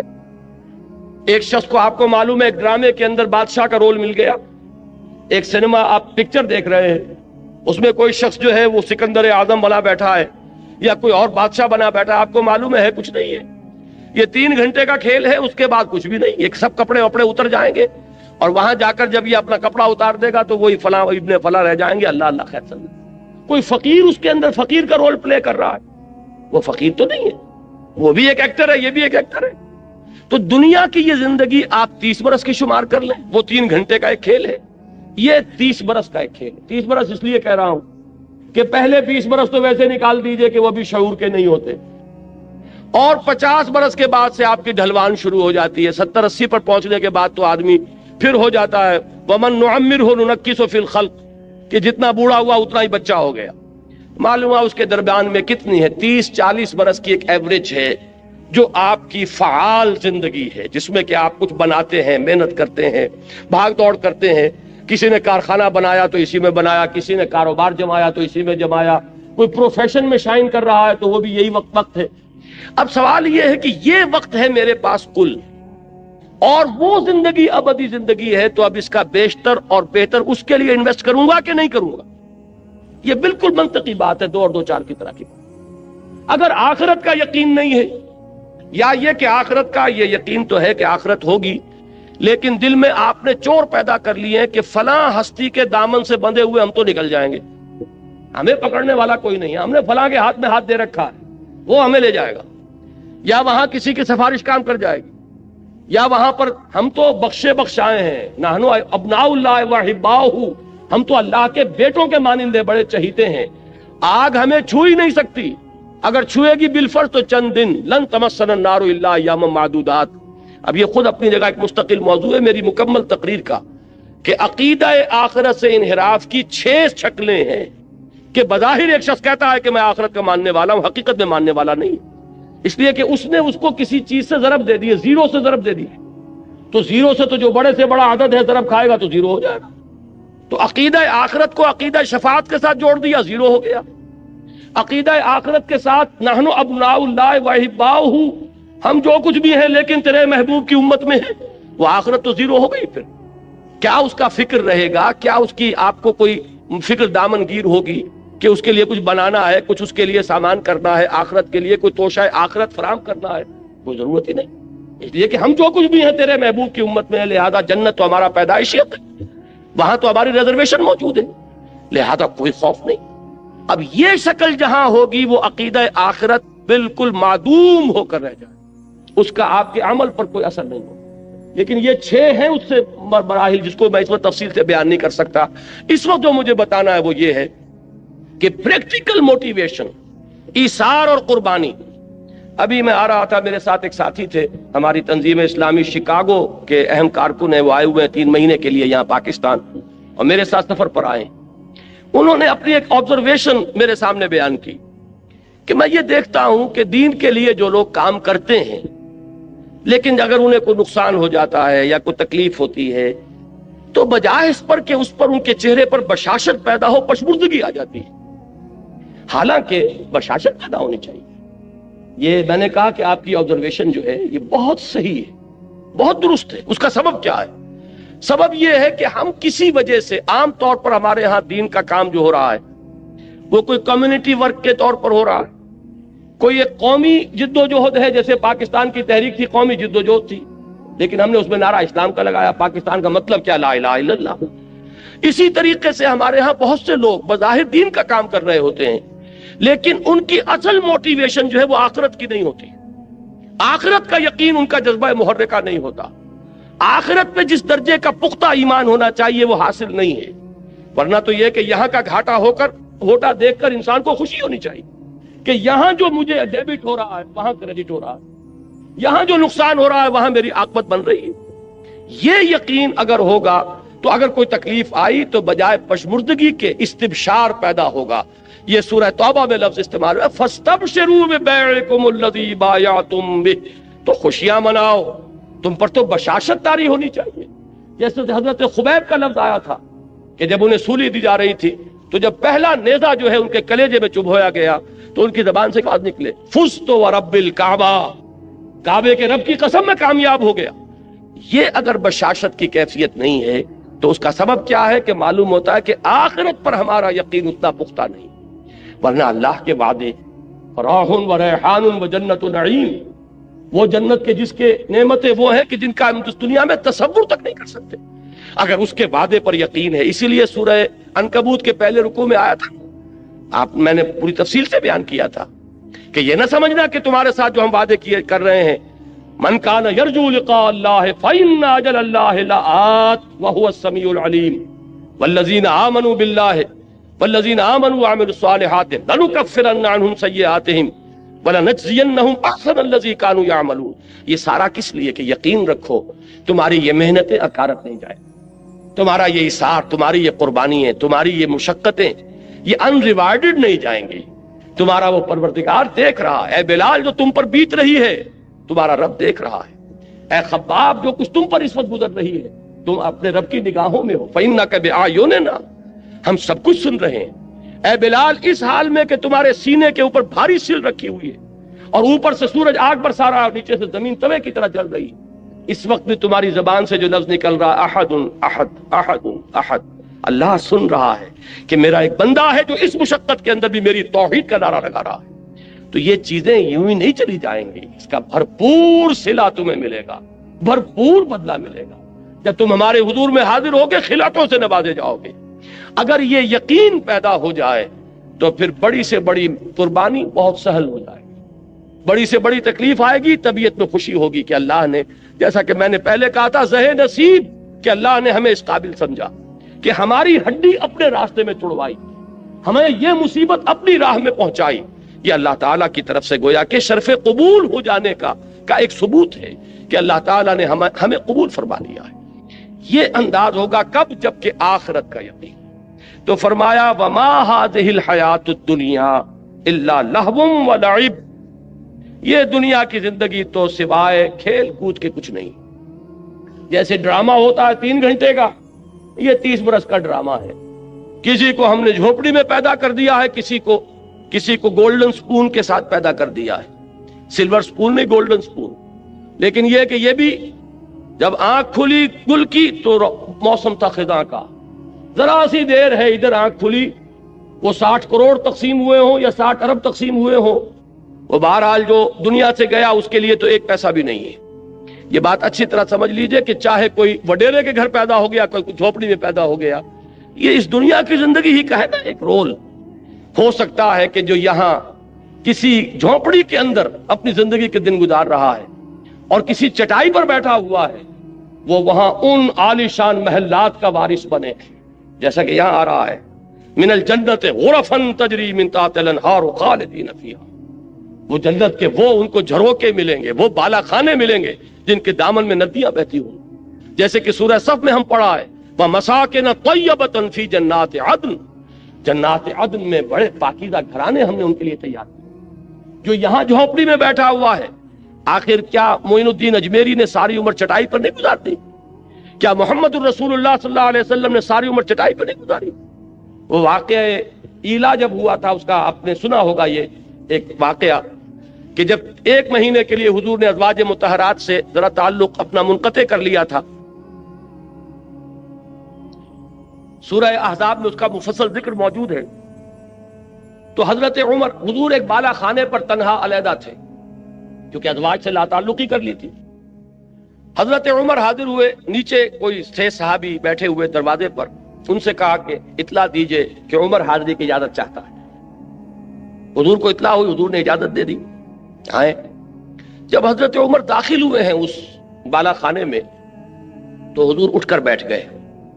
آپ نے اس وقت کرتا اتارا ہوا تھا، یعنی آپ کا جسم جو ہے وہ بس تہبند تھا، باقی جسم کے اوپر کپڑا نہیں تھا، اور آپ ایک چٹائی پر اس وقت استراحت فرما رہے تھے۔ جب اٹھ کر بیٹھے تو حضرت عمر نے دیکھا کہ کمر کے اوپر اس چٹائی کے نشان پڑ گئے، جیسے کہ آپ کا اکثر آپ کا مشاہدہ ہوگا، آنکھوں میں آنسو آ گئے حضرت عمر کے۔ حضور نے پوچھا عمر کیوں رو رہے ہو؟ انہوں نے عرض کیا کہ حضور، قیصر و کسریٰ کے لیے دنیا میں کیا کیا ساز و سامان، کیا ناز و نعم، کیا ان کے لیے آسائشیں ہیں، اور آپ کے لیے یہ چٹائی ہے، یہ کھری چٹائی، اور اس کی جس کی کہ بدیاں پڑ گئی ہیں آپ کی قبر پر۔ تو حضور نے فرمایا کہ عمر، کیا تم اس پر راضی نہیں ہو کہ یہ سب کچھ اپنا دنیا میں لے جائیں اور اللہ تعالی ہمیں آخرت میں عطا فرمائے؟ یہی بات حضور نے ایک مرتبہ فرمائی، مالی ولی الدنیا انما مثلی کراکب استظل تحت شجرۃ ثم راح فترکھا، مجھے تمہاری اس دنیا سے کیا سروکار، میری مثال تو اس سوار کی سی ہے جو تھوڑی دیر کے لیے کسی درخت کے سائے میں بیٹھتا ہے سستانے کے لیے، پھر وہ اپنی منزل لیتا ہے۔ وہ درخت اس کا گھر نہیں، اس کا منزل نہیں، اس کا مقام نہیں، تھوڑی دیر ٹھہرتا ہے، بس اتنا ہی تعلق مجھے اس دنیا سے ہے۔ اسی لیے آپ نے فرمایا ہے کہ کن فی الدنیا کانک غریب و عابر سبیل، دنیا میں ایسے رہو جیسے راہ چلتے مسافر ہو یا اجنبی ہو، یہ محسوس ہو کہ یہ یہاں کا باسی نہیں ہے، یہ یہاں کی سوچ ہی نہیں رہا، یہاں پھیلنے پھولنے پھلنے کی فکر ہی نہیں کر رہا، یہ کہیں اور اس کا دل ٹکا ہوا ہے، کہیں اور اٹکا ہوا ہے۔ یہ اگر آپ کے وجود سے اس کا ظہور نہ ہو رہا ہو تو اس کے معنی یہ ہے کہ ایمان بالآخرہ جیسے کہ اس کا حق ہے وہ آپ کے دل میں نہیں ہے، آپ کے وجود میں سرایت نہیں کرتا۔ تو یہ آیت نوٹ کیجئے، وما هذه الحیات الدنیا الا لہو ولعب۔ البتہ اس میں ایک آیت اور بھی آتی ہے قرآن مجید میں، وما الحیات الدنیا الا متاع الغرور۔ یہ دنیا جو ہے یہ سوائے دھوکے کی ٹٹی اور دھوکے کے سامان کے اور کچھ نہیں ہے۔ اس کے برعکس ایک حدیث آتی ہے، بظاہر تضاد ہے لیکن اس کو ریزالو کیجئے اور وہ بات اسی مرحلے پر سمجھ لینی چاہیے۔ حضور نے فرمایا الدنیا مزرعۃ الآخرہ، دنیا آخرت کی کھیتی ہے، یہاں بوؤ گے تو وہاں کاٹو گے۔ اس کا مطلب یہ دنیا کی بڑی اہمیت ہے۔ یہاں قرآن کہہ رہا ہے کہ دنیا سوائے دھوکے کے سامان کے اور کچھ نہیں۔ ان دونوں کو کیسے ریکنسائل کریں گے؟ اگر یہ دنیا تمہیں آخرت سے غافل کر دے تو یہ دھوکے کی ٹٹی ہے، پھر تو یہ دھوکے کا سامان ہے۔ لیکن آخرت کو مقصود بنا کر دنیا میں محنت کرو گے تو یہی آخرت کی کھیتی ہے کہ یہاں بوؤ گے تو وہاں کاٹو گے۔ اگر یہاں کچھ بویا نہیں تو کاٹو گے کیا وہاں جا کر؟ اس اعتبار سے بندہ مومن کو اپنی زندگی کا ایک ایک لمحہ بہت قیمتی نظر آتا ہے، اس لیے کہ اس ایک لمحے میں اسے وہ کام کرنا ہے جس کا نتیجہ اس ابدی زندگی میں نکلے گا، جس کو کبھی ختم نہیں ہونا۔ اس اعتبار سے ہمارا ہر مومنٹ، ہر لمحہ امر ہے، اس لیے کہ پوٹینشلی نتیجے کے اعتبار سے یہ امر ہے، یہ ختم ہونے والا نہیں ہے، اس لیے کہ اس کے نتائج اس زندگی میں نکلیں گے کہ جس کے لیے کوئی انتہا نہیں۔ لہذا اس اعتبار سے دیکھیے تو دنیا کا ایک ایک لمحہ نہایت قیمتی۔ اس اعتبار سے دیکھیے کہ اگر دنیا میں مشغول ہو کر آخرت کو بھول گئے یا دنیا تمہارا مطلوب و مقصود بن گئی تو پھر یہ دھوکے کی ٹٹی کے سوا کچھ نہیں۔ وما الحیات الدنیا الا متاع الغرور، ان دونوں چیزوں کو ذہن میں رکھیے۔ فرمایا وما هذه الحیات الدنیا الا لہو ولعب وان الدار الاخرۃ لہی الحیوان لو كانوا يعلمون۔ اور اصل زندگی تو آخرت کی زندگی ہے، کاش کہ انہیں معلوم ہوتا۔ اب آئیے اوپر والی آیات، اس میں خاص طور پر ہجرت کا حکم دیا جا رہا ہے، اور بلکہ حکم نہ کہیے ہجرت کا اشارہ کیا جا رہا، رہنمائی دی جا رہی ہے۔ یہ ہجرت جو ہے جس کا یہاں ذکر ہو رہا ہے یہ ہجرت حبشہ ہے۔ یہ حضور کی سیرت کا جو مکی دور ہے اس کا یہ ابتدائی مرحلہ پھر سمجھ لیجئے۔ آپ نے 3 سال دعوت دی، جو کہ خفیہ دعوت تو نہیں تھی، کوئی انڈر گراؤنڈ موومنٹ نہیں تھی، لیکن یہ کہ برملا اعلان کے ساتھ بھی نہیں تھی، from person to person, personal contact سے دعوت بڑھ رہی۔ تیسرے سال میں وہ آیت نازل ہوئی کہ فاصدع بما تؤمر، اب ڈنکے کی چوٹ کہو اے محمد جس کا کہ تمہیں حکم ہوا ہے۔ تو آپ نے پہلی مرتبہ کوہ صفا پر کھڑے ہو کر آپ نے وا صباحا کا نعرہ لگایا، لوگوں کو جمع کیا اور پھر اپنی دعوت پیش کی۔ پہلے 3 سال اور یہ چوتھا سال، اس میں حضور کے خلاف صرف زبانی اقدام ہوا، پاگل کہہ دیا، کسی نے مجنون کہہ دیا، کسی نے کچھ کہہ دیا۔ لیکن چوتھے سال میں آ کر بات شروع ہو گئی فزیکل پرسیکیوشن، ستاؤ انہیں، مارو انہیں، بھوکا رکھو انہیں، گھروں میں بند کر دو انہیں۔ جو نوجوان تھے انہیں گھروں میں بند کر دیا گیا۔ حضرت عثمان رضی اللہ تعالیٰ عنہ کو ان کے چچا نے ایک چٹائی کے اندر لپیٹ کر اور دھواں دے دیا کہ دم نکلنے لگا گھٹن کی وجہ سے۔ کسی کو گھر سے نکال دیا گیا، مادرزاد برہنہ مصعب بن عمیر رضی اللہ تعالیٰ عنہ، مادرزاد برہنہ گھر سے نکال دیے گئے۔ کسی کو جیسا کہ میں نے حضرت بلال کا نقشہ کھینچا اس طرح ستایا جا رہا ہے، کسی کو دہتے ہوئے انگاروں پر لٹایا جا رہا ہے۔ یہ چوتھا سال جو ہے پرسیکیوشن، اور 5ویں سال میں یہ اپنے نقطہ عروج کو پہنچ گئی۔ اسی وقت یہ آیات نازل ہو رہی ہیں اور اسی وقت انہیں ایک رہنمائی دی گئی۔ وہ رہنمائی یہ ہے، اس لیے کہ 5ویں سال میں ہجرت حبشہ ہوئی ہے، وہ رہنمائی اس میں دی جا رہی۔ یا عبادی الذین آمنوا ان ارضی واسعۃ فایای فاعبدون، اے میرے بندو میری زمین بہت کشادہ ہے۔ ذرا اندازہ کیجئے کتنے لطیف پیرائے میں بات کہی جا رہی ہے۔ یہ نہیں کہا گیا، ہجرت کا لفظ یہاں کہیں نہیں آیا، میری زمین بہت کشادہ ہے، بس صرف میری بندگی کرو۔